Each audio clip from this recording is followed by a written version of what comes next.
지난 시간에 우리는 신자가 어떤 특권을 누리게 되는지 5장 1절부터 11절까지를 통해서 봤어요. 신자가 어떤 특권을 누리는 한, 신자는 하나님과 화목을 누리게 됩니다. 하나님과 관계가 깨어졌던 자가 하나님께 나아갈 수 있게 되었다 그랬죠. 그것이 먼 미래의 이야기가 아니에요. 그러니까 이제 이루어질 일이다, 그게 아니고 이제 예수님 다시 오시면 그때 내가 하나님 앞에 나가겠다, 이게 아니고 하나님과의 관계가 깨어졌던 게 다시 회복됐다, 화목게 되었다는 얘기는 11절에 보면은 이렇게 되어 있잖아요. 11절 보시면 그뿐 아니라 이제 우리로 화목하게 하신, 이제 중요해요. 이제 지금 화목하게 하셨다고요. 그러니까 여러분들이 어느 자리에 있든지 하나님께 나가세요. 거리낌이 없어요. 내가 요새 뭘 좀 어떻게 했든지 이렇게 했든지 저렇게 했든지 그러면 다 용서해 주신다. 그러니까 그 하나님 앞에 용서를 구하고 하나님 앞에 나가서 하나님 앞에 매달려야 돼. 지금, 현재, 지금 하나님 화목하게 하셨다. 그 온 세상에 그 누구보다도 완전하시고 그 누구라고 비교를 할 수 있습니까? 우리 이 세상을 지으신 그 하나님 앞에 나갈 길을 지금 열어주셨는데, 지금 하나님과 화목하게 된 것으로 인해서 우리가 할 수 있는 일은 즐거워하는 거예요. 주님 즐겁습니다. 그것을 즐기는 것이 신자가 누리는 특권이 됩니다. 예수 믿어서 특별한 게 뭐 있어? 분명하게 말할 수 있어야지. 그러면서도 또한 그로 말미암아 우리가 믿음으로 서 있는 이 은혜에 들어감을 얻었으며 하나님의 영광을 바라고 즐거워하니라. 다만 이뿐 아니라 우리가 환난 중에도 즐거워하나니, 이렇게 했잖아요. 환난이라는 거. 그러면서도 환난이 있다. 환난은 신자의 특권이다. 신자가 신앙 고백 때문에 당하는 환난을 말해요. 신자가 뭔 투자나 뭐 이런 것 때문에 하다가 그게 다 날아가고 그래서 집안이 그냥 거덜이 나게 되고 고통당하는 그런 환난이 아니라, 신자가 신앙의 고백 때문에, 즉 나는 예수 그리스도를 믿는 사람으로서 행동을 이렇게 해야 되고 이쪽을 선택해야 되고 하는 그런 것 때문에 저쪽을 A를 선택했더니 B쪽이 뭐가 잘 돼. 그래서 그 고통을 감당하는 거, 그것이 환난을 당하는 거예요. 그런데 그런 환난을 당하면서도 즐거워요. 왜 그래요? 하나님 편에 내가 서 있다는 것. 내가 하나님 때문에 이걸 당하고 있다는 것 때문에 성경에 있는 그대로 환난 중에도 즐거워하나니. 이 환난은 인내는 연단을, 그리고 그 연단 끝에는 소망을 이루게 될 거예요. 그 소망을 바라보고 오늘을 뛸 수 있다는 거죠. 결국 환난으로 시작한 신자의 영적인 여행은 뭘로 결말을 맺게 되냐면 소망으로 맺어요. 우리에겐 그 소망이 있어요. 이렇게 보면 환난은 소망을 더 굳게, 또 간절함을 갖게 하고, 소망은 결국 어디를 향해서 가는가? 종말을 향해 간다는 걸 알 수 있어요. 신자는 이 종말을 생각해야 돼요. 우리가 소망이 있다는, 우리 주님이 다시 오실 그날. 여기서 소망을 이룬다는 말은 2절에 나오는 하나님의 영광을 바라고 즐거워하느니라 해서 하나님의 영광을 바란다, 그게 소망을 이룬다는 말인데, 하나님의 영광을 바란다는 말은 하나님의 영광의 형상인 그리스도를 닮는 걸 말해요. 그리스도를 닮는 거. 그리스도를 언제 닮아요? 지금 닮아요? 계속 닮아가잖아요. 다른 말로 성화되는 거예요. 성화. 그래서 요한일서 3장 2절에 보면 사랑하는 자들아, 우리가 지금은 하나님의 자녀라. 장래에 어떻게 될지는 아직 나타나지 아니하였으나 그가 나타나시면 우리가 그와 같을 줄을 아는 것은 그의 참모습 그대로 볼 것이기 때문이니, 신자인 우리가 밝은 눈으로 하나님의 영광이 완전히 드러난 모습을 보게 될 거라는 거예요. 하나님과 함께 하겠다는 거죠. 이 소망은 성령을 통해서 우리에게 부어주신, 우리 마음에 쏟아 부어주신 것이기 때문에 이건 반드시 이루어진다. 그것이 로마서 5장 5절 말씀이에요. 소망이 우리를 부끄럽게 하지 아니하면 우리에게 주신 성령으로 말미암아 하나님의 사랑이 우리 마음에 부음받음이니. 성령으로 말미암아 하나님의 사랑이 우리에게 부음받는 것이 바로 우리가 소망을 갖게 된 것이라는 거죠. 그래서 결국 소망은 신자의 영적인 여정의 결국이다, 종국이다, 마지막이다. 신자의 영적 여행은 예수 그리스도를 얼굴과 얼굴로 볼 때까지 계속돼요. 그래서 소망을 거기 두는 거예요. 그래서 우리는 영원한 부활의 몸을 갖게 될 것이고, 또 죄와 고통에서 자유하게 될 것이고, 알지 못하는 답답함 이런 부분에서 자유롭게 될 거예요. 이런 소망을 품기 때문에 어떻게 살아야 되는가? 죄로부터 자기 자신을 지키고 죄에 오염되지 않으려고 보지 말아야 되고 듣지 말아야 되고 말하지 말아야 할 것 때문에 우리는 씨름을 하고 살아가는 거예요. 우리는 매일매일 삶의 현장에서 예수님을 닮아가려고 결심하고 행동하고 죄의 유혹을 뿌리칠 때마다 그때마다 예수님을 점점 더 닮아가게 되는 거예요.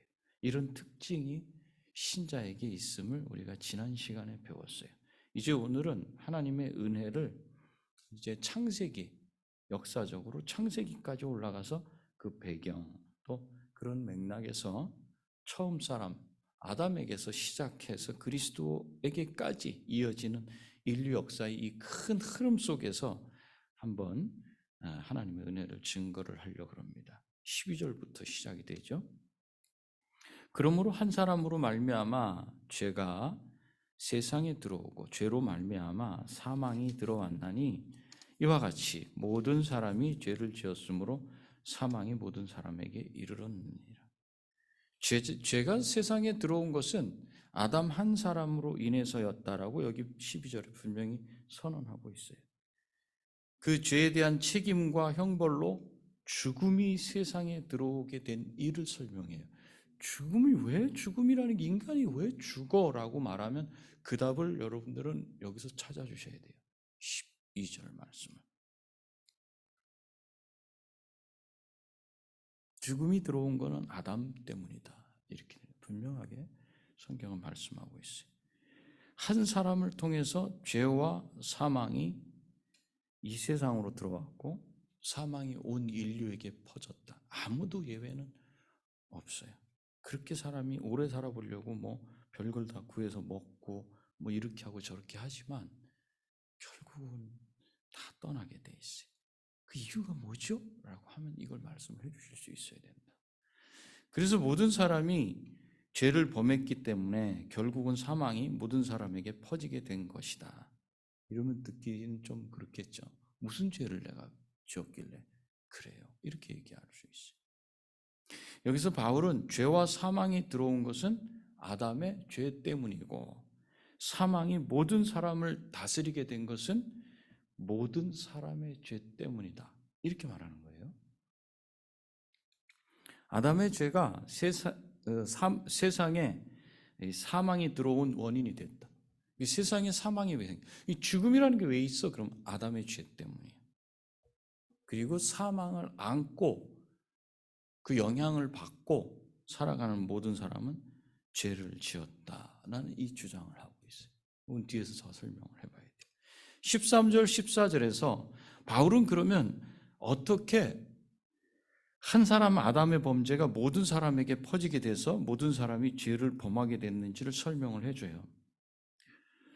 13절. 죄가 율법 있기 전에도 세상에 있었으나 율법이 없었을 때에는 죄를 죄로 여기지 아니하였느라. 죄가 율법이 있기 전에도 세상에 있었으나 라는 말은 모세를 통해 율법이 주어지기 전에도 세상에 죄가 있었다. 이걸 말해요. 모세를 통해서 율법이 주어지기 전이라 그러면 창세기 지나고 출애굽기 초반까지 가야 되잖아요. 바울이 이렇게 말하는 것은 유대인들은 율법을 떠나서 죄의 문제를 생각하는 게 어려운 것을 알았기 때문에 이 질문을 하는 거예요. 이 말을 하는 거예요. 유대인들은 율법이라는 걸 놓고 말을 해야 이 사람들은 죄가 뭔지 이렇게 얘기할 수 있어요. 근데 율법을 배제시킨 상태에서 죄를 얘기하자 그러면 얘기가 안 되는 거예요, 사람들이. 그래서 아예 율법을 배제시켜 놓고 죄 문제를 얘기해요. 모세가 하나님으로부터 율법을 받기 전, 그것이 율법이 있기 전이에요. 그러니까 모세가 시내산에서 율법 받기 전 과정, 아담에서부터 그때까지를 지금 얘기하는 거예요. 죄가 율법이 있기 전에도 그럼 바로 그 시기예요. 그런데 그때에도 죄가 세상에 있었다. 그때도 죄가 세상에 있었다. 그 죄가 세상에 있었다면 그 증거를 대봐 이럴 수 있죠. 창세기를 보면 어떤 사건이 나오냐면 노아의 홍수 사건이 나오죠. 왜 그렇게 심판하셨는가? 심판이 뭘로 이루어졌나요? 죽음으로 이루어졌어요. 죽음. 죄 때문이었다는 거예요. 그러나 기록된 율법은 주어지지 않았을 때가 바로 그때였어요. 노아의 홍수로 죄를 아주 무서운 방법으로 심판하셨어요. 이것이 무엇을 말하는 건가? 세상에 뭐가 있었다는 거예요? 죄가 있었다는 거예요. 죄가 있었을 때 그 죄의 결국은 심판은 어떤 방식인가? 죽음이라는 것으로 이루어져요. 그래서 죽음은 죄의 결과라고 했어요. 그렇기 때문에 율법이 있기 전에도 죄가 세상에 있었음이 증명돼요. 율법이 기록되어져 있지 않던 그 기간에도. 그런데 그 다음에 나오는 말이 뭐냐면 율법이 없었을 때는 죄를 죄로 여기지 아니하였다 이렇게 말해요. 율법이 없으면 죄를 지어도 죄로 여기지 않는다 그 뜻이 아니에요. 노아 홍수는 당시 하나님께서 죄를 죄로 여기셨다는 증거예요. 그러니 심판하셨죠. 율법이 주어지지 않았을 때예요. 그러면 율법의 역할이 뭐냐? 율법은 죄가 법을 어겼다는 것을 증명을 해주는 거예요. 그리고 범법이라고 그랬죠. 법을 범했다. 그걸 증명해줘요. 그렇기 때문에 율법이 없다 해도 죄는 있을 수 있고 하나님은 그것을 죄로 여기시며 그것을 죄로 대우해서 해결을 하신다는 거죠. 그래서 죄는 죄지만 율법이 주어지기 전에는 그것이 죄를 범하는 것으로 여겨지거나 계산이 되지는 않는다는 거예요. 그 14절 말씀 보면 그러나 아담으로부터 모세까지 아담의 범죄와 같은 죄를 짓지 아니한 자들까지도 사망이 왕노릇하였나니 아담은 오실 자의 모형이라. 사망이 왕노릇했다는 것은 죄가 존재했다는 것을 말해요. 만일 태어나자마자 죽은 어린아이 있죠, 여러분. 그 아이가 죄가 있어요, 없어요?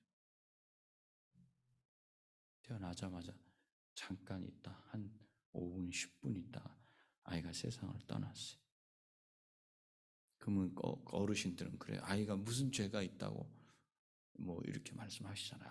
안타깝고 슬픈 그런 마음 가운데 우리 어르신들이 그렇게 울면서 얘기해. 무슨 죄가 있다고 이렇게 얘기해. 무슨 죄가 있었다고 말할 수 있어요? 아이가 태어나서 바로 죽었을 때 누가 물어볼 수 있잖아요. 아니 그럼 모두 죄면 그러면 어린아이는 그럼 죽은 애는 무슨 죄가 있어? 그건요, 이 아이도 죄에 대한 책임을 가지고 있다는 것을 말해줘요. 죽음의 영향을 받는다. 죄에 대한 책임, 죄책이라고 말해요. 이 어린아이는 자기가 뜻하고 원해서 자기 스스로 죄를 짓지는 않았어요. 그러나 만일 이 어린아이가 어떤 죄에 대한 책임을 가지고 있지 않았다면, 죄에 대한 책임, 죄책이 없었다면 이 아이는 죽지 않았을 거예요. 그것을 12절에서 답하는 거예요. 12절에서. 12절 제가 찾아주라고 그랬죠. 그러므로 한 사람으로 말미암아 죄가 세상에 들어오고 죄로 말미암아 사망이 들어왔나니 이와 같이 모든 사람이 죄를 지었으므로 사망이 모든 사람에게 이르렀느니라. 이렇게 돼요. 사망이 영향력을 행사했다면, 사망이 죽음의 영향을 받았다면 그것은 죄에 대한 책임이 있다는 것을 의미합니다. 그래서 어린아이들도 죽습니다. 그들에게도 죄에 대한 책임이 있다는 겁니다. 그들이 죄의 행위를 하지 않았다면 무슨 죄에 대한 책임이 존재하는 겁니까? 한 사람 아담의 행위에 대한 책임을 그 어린 아이도 지고 있어요. 아담의 죄가 모든 사람들에게 전가되었다는 걸 정확하게 말하고 있어요. 그래서 바울이 주장하는 바는 사망이 모든 사람에게 이르렀다는 사실은 모든 사람이 죄를 지었다, 이걸 증명하고 있어요. 사망은 죄의 결과이기 때문이다. 그래서 바울은 모든 사람이 죄를 지었으므로 사망이 모든 사람에게 이르렀다, 이렇게 말하는 거죠. 즉 모든 사람은 아담의 원죄 안에서 죄를 지었다, 이렇게 말을 할 수 있어요. 우리 중에는 거기서 예외는 아무도 없어요. 우리 교회 식구들만이 아니라 온 세상의 모든 사람, 지금 태어나는 아이까지도. 그러면 죄를 짓지 않았는데 그 죄의 책임을 지고 죽는 경우가 있을까? 성경에 보면 다윗의 경우를 통해 볼 수 있는데, 다윗이 밧세바를 범하고 난 뒤에 하나님께서 나단 선지자를 보내셔서 다윗을 책망하시잖아요. 그때 회개한 일을 적은 시편이 51편이라고 그랬어요. 거기 보면 하나님 앞에서 자신을 회개하던 중에, 자기의 잘못 이걸 회개하던 중에 자신의 가장 심각하고 무서운 죄가 밖에 있는 게 아니고 자기 내면에 안 깊은 곳에 숨겨져 있어서 이 드러나지 않고 있다는 것을 깨달았어요. 그리고 이렇게 말해요. 내가 죄악 중에 출생하였으며 모친이 죄 중에 나를 잉태하였나요. 죄악 중에 출생하고 죄 중에 잉태했다는 것은 이미 잉태될 때부터 죄 가운데 있었다는 뜻이에요. 태중에 잉태되어서 있으면서 자신의 뜻과 결정에 따라서 죄를 범하는 것은 불가능하기 때문에, 선악과를 따먹는 것 같은 그런 죄를 범하는 것, 그건 못해요. 그것과는 달라요. 잉태된 순간 죄를 지었다고 하는 것은 다윗이 어떤 행위와 마음의 결정과는 무관한 일이었어요. 이런 죄가 존재한다는 거예요. 이런 죄가. 그리고 우리아의 아내 밧세바와 다윗 사이에 태어난 첫 아이를 하나님께서 치셔서 죽었지만, 이 아이의 죽음은 아이 자신의 죄로 인한 결과가 아니었다, 그것을 우리가 알 수 있죠. 이 아이의 죄 때문에 이 아이가 죽은 게 아니에요. 두 사람의 죄, 부모의 죄 때문에 누구를 치셨어요? 아들을 치셨어요. 그러니까 아이가 죄를 짓지 않았는데도 죽게 됐죠. 세상을 보지도 못하고 복중에서 세상을 떠나는 아이들의 경우에는 자신의 뜻에 따라서 하나님의 계명을 범한 죄 때문에 죽는다, 이렇게 볼 수는 없다는 거죠. 이들은 자신들의 죄가 아니기 때문에 그 책임, 죄에 대한 책임을 지고 죽은 거다. 이렇게 죄는 스스로 범하는 죄가 있는가 하면 자신이 범하지 않았는데도 그 책임을 지고 죽는 그런 특수한 죄도 있다. 그 이유를 15절에서는 곧 한 사람의 범죄를 인하여 많은 사람이 죽었은적이라고 이렇게 말해요. 이 죄는 인류 조상인 아담의 범죄와 연결이 되어 있는데, 아담의 범죄로 인해 그 책임을 지게 되는, 이건 특별한 죄예요. 그리고 이 죄 때문에 모든 사람이 죽게 되었다, 이렇게 말해요. 모든 사람. 나는 전혀 죄에 개입하지 않았는데도 성립하는 죄이기 때문에 이 죄를 근원적인 죄다. 그래서 이제 원죄라고 우리 그렇게 부르지 않습니까? 원죄. 나의 결정이나 뜻과는 전혀 상관없이 내게 주어진 죄예요. 모든 인간에게 주어진 죄. 내가 지은 죄가 있고 없고에 관계없이 나는 원죄로 인해 죄인으로 잉태되고 태어나는 겁니다. 조상이 범한 죄의 책임을 물려받은 것이기 때문에 내가 아무런 죄가 없다 해도 원죄만으로 죄에 대한 책임을 지고 죽어야 돼요. 전 세계 아무도 예외되는 사람은 없어요. 또 죄에 대한 책임을 지고 질 뿐 아니라 전적으로 오염이 되어 있어요. 그래서 부패한 성품을 가지고 태어나요. 그래서 우리 안에 그 육적인 그런 성품, 이런 게 이제 나타나는 거죠. 우리는 죄라고 하면 그래서 스스로 짓는 죄만 생각합니다만 사실은 내가 범한 죄가 없어도 나는 죄인이고 내가 범하지도 않은 죄의 책임 때문에 나는 죽어야 하기 때문에 죄와 죽음에서 벗어날 길이 없어요. 인간은 길이 없어요. 우리 죄의 뿌리는 이렇게 깊어요. 그래서 아담의 원죄로 인해 태어날 때 이미 죄인으로 태어나고 잉태될 때 이미 죄인으로 잉태돼요. 그래서 밖으로 나타나는 죄마다 우리의 성품 때문에 부패하고 오염된 우리의 성품에 그것은 또 뿌리를 두고 있어요. 한 가지는 우리의 조상 아담이 지은 그 죄의 뿌리가 탁 들어가 있기 때문에 죽음에서 우리는 제외될 수 없는 거기에 뿌리가 아주 깊게 박혀 있고 또 한 가지는 부패하고 오염된 우리의 성품에 뿌리를 두었기 때문에 죄 문제에 대해서 인간 스스로는 어떻게 해볼래야 해볼 길이 없다는 거예요. 이렇게 아담의 후손은 그 존재가 죄인으로 시작되기 때문에 그 시작 시점을 아담의 범죄 이전으로 가져가지 않는 한 죄인이라는 굴레에서 벗어날 길은 없다. 인간의 비참한 현실이죠. 그러면서 14절 마지막에 아담은 오실자의 모형이라 이렇게 말씀합니다.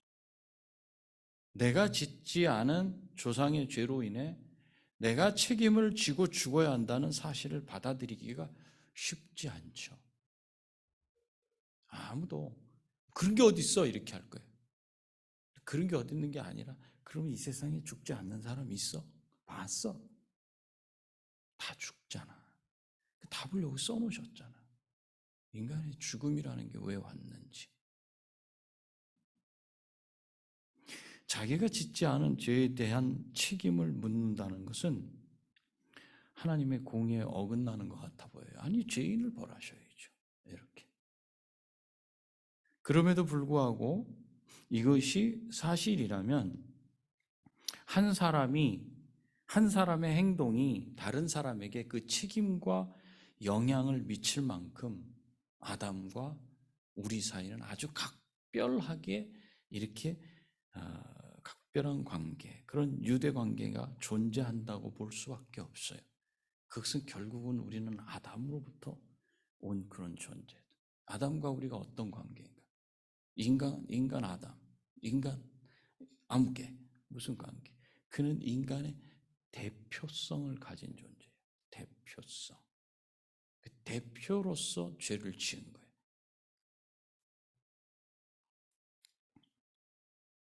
아담이 그런 대표성을 가지고 있어요. 그 대표가 범죄함으로 그 이후의 후손들은 대표를 따라서 다 똑같은 죄에 대한 책임을 가질 수밖에 없게 된 거예요. 그런 관계, 그런 유대 관계가 존재하고 그리고 이런 밀접한 관계는 아담과 그의 후손 사이에만 존재하는 것이 아니라 믿는 자와 장차 오실 그리스도 사이에도 그대로 존재하는 거예요. 이게. 그래서 아담은 그리스도의 모형이다 이렇게 말씀하고 있는 거예요. 아담이 죄악된 인간을 대표하는 것처럼 그리스도는 회복되고 의로운 인간을 대표하셔요. 아담의 죄가 우리에게 전가되는 것과 같은 방식으로 그리스도의 의가 우리에게 전가되는 거예요.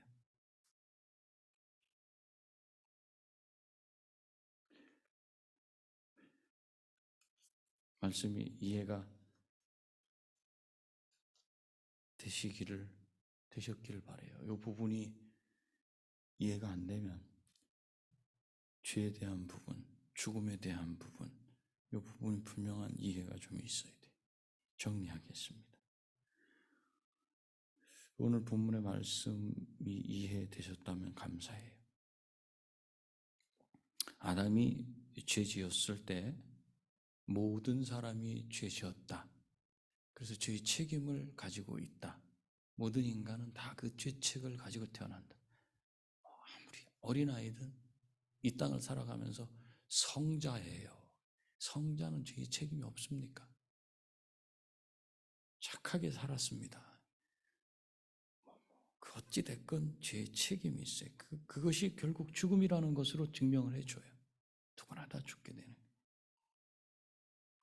죽음이 영향을 미친다는 것과 죽음의 영향을 받는 사람은 누구나 죄에 대한 책임을 지고 있는 사람들이다. 이게 증거예요. 우리는 그리스도와 함께 우리는 죽었어요. 그때 우리의 죄책은 말끔히 사라졌어요. 길이 없다 그랬는데 그리스도로 인해 길이 생겼어요. 그리고 그리스도와 함께 부활했어요. 그때 우리는 새 사람이 되었어요. 그래서 우리 안에서는 옛사람과 새사람의 영적인 싸움이 매일 죽을 때까지 우리 안에서 일어난다는 거예요. 이 믿음이 여러분에게 고백되기를 원합니다. 우리에게 믿음은 이해할 수 없고 증명할 수 없는 것을 믿는 것을 의미해요. 이해할 수 없어요. 우리가 죄인 되었을 때, 주님의 원수였을 때, 그리스도의 대적이었을 때, 그리스도의 의를 우리에게 전가해 주신 것은 하나님의 은혜예요. 저와 여러분에게 그 하나님의 은혜인 그리스도의 의가, 그리스도가 행하신 그 일이 내가 한 것으로 하나님 아버지께서 여겨주시는 그 의가 내게 전가되어 있어요. 그리스도가 대표로서 그걸 하신 것. 아담이 대표로서 죄 지은 것이 죄의 책임이 있는 것처럼 그리스도가 십자가에서 죄를 지고 짊어지셔 죽으시고 부활하시고 승천하시는데 그 그리스도가 행하신 그 의가 저와 여러분에게 그대로 전가되어 있다고요. 그런 존재. 이 하나님의 은혜에 감사하고 하나님 앞에 구하고 그럴 때 우리 주님이 응답하시는 역사 일어나는 줄 믿습니다. 기도하십시다. 제가 기도하고 우리 주기도만